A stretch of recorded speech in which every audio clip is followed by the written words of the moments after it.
Ayyee daanii duraan dursee baga milkoofte siin jechuun barbaadu. Ulfaadha. Mee akkami akkaataan namoonni siif simatan? Akkan yaadeetiin ol akkaataa sitti himuu hin danda'u. Anaaf wanti kun Oromoon amma kanaa naaf jira jedhee yaadeen beeku. Egaa kitaabaa fi fiilmiidhaatti al takka kan eebbisiisaa jirtu miira akkamii qabamee kun? Miira addaan qabu.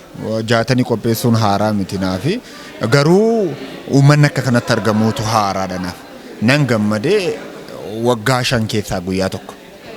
Akkas. Yeroo baay'ee kaa fiilmiin afaan Oromoo akkasitti ilaalamu irratti baay'ee kan dinqisiifatamu miti jira garuu amma keessa garuu dabalaa dhufeera. Faayidaa qaba jettee yaadda? Waan keenya qabannee gabaa addunyaatti ba'uun waan tokko. So har'a kanan ofii kiyyaa gammadee waan addunyaan qabattee gabaa tokko irratti daldalattu qabannee gabaa addunyaatti akka dabalamnu ta'uu keenya kanaatiifan baay'ee gammada. Gaafa baay'ee fiilmii afaan Oromoo irraa kan hafe fiilmiiwwan garaagaraa YouTube irratti fe'amuu irraa buufanneen ilaalla. Kun isaaniif faayidaa qaba. Asii gaafa deebinu garuu fiilmiin afaan Oromoo fe'amanii buufamanii ilaalamaa jiran. Kan akkamitti ilaaltaati? Fe'amanii buufamuu isaaniitii fi namoonni hojjetan jiraachuudhaatii fi namni isaan deeggaru jiraachuutu gaarii. Fiilmii tokko namni tokko hojjettee waggaa 3 booddee dhufu. Attamitti hin fe'are? Kanaafuu baajanni itti baasu guddaa waan ta'eedhaatiif jecha eeggatee qabatee ta'a. Amma waan fiilmii biraa ittiin hojjetu argatutti. Kanaatiif kan wanti kun akkas. Barreessaan fiilmii tokko abbaa qabeenyaa tokko gaafa ta'e yoo dhabirraan kan hafe callisamee kun hin jiru uummanni nu bukkee dhaabachuu hin danda'u jechuu dandeenyaa nuti. Uummatatu bira dhaabbachuu dhiise miti. Waan uummaticha madaalutu hin dhufu. Yoo wanti uummaticha madaalu seeraan qindaa'ee dhufe yoomoo walii galee wanta irratti walii hin galle hin qabu. Yooma gargar galuuf jedhellee walii galee maddaan gal. Ta'oo wanta keenya abbootii qabeenyaa miti kan balleesse.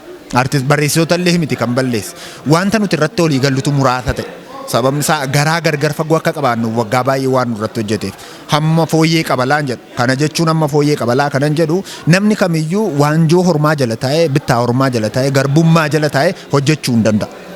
Hamma fooyyee qabaa kanantiin jedhee fi jijjiirama kana yookaan immoo jijjiirama amma dargaggeessi itti jiru kun jijjiirama biyya geggeessuudhaatiin argame miti. Jijjiirama humnaan morma laacha, haadha laacha, aarsaa gocha, boriin du'aa jechaa hojjetamudha.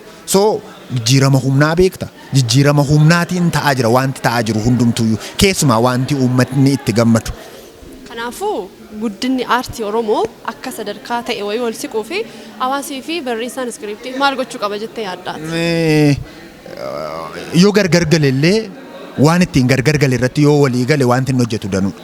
Akkas kanumaan ittiin jira. Ergaa kee dhumaa dabarfadhu carraan si ilaalla. Carraan arganne har'aa kun anaaf gammachuu kee. Ambaa du'aa irraati hafee guyyaa gammachuu kanaa nan arga edeeyyaan.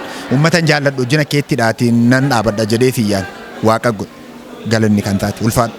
Galatoomii baay'ee. Galatoomii.